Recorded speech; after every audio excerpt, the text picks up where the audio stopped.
Hi, Bob Freeman here with MarineMax in Naples, Florida. I'm here today to talk to you about the Boston Whaler 2019 Montauk. The new redesign on the boat is absolutely beautiful.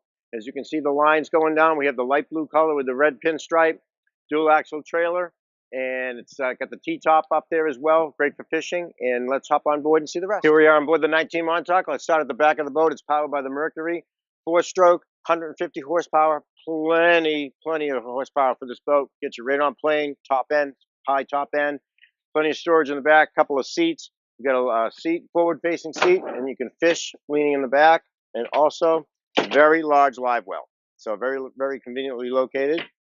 Then the helm, you've got a Raymarine touchscreen here. So nice and neatly laid out. You've got storage underneath the helm. So places to keep your jackets and lines and all that kind of stuff in there. So you got plenty of room down inside. And then up at the bow, we've got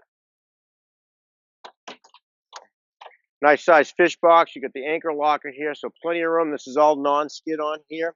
And we also have a cooler that doubles as a seat, a two-person seat. So plenty of seating on the boat. With the powder-coated T-top, it's beautiful. So if you have any questions on it or would like to make an appointment to come see it, my name is Bob Freeman at 603-213-1194.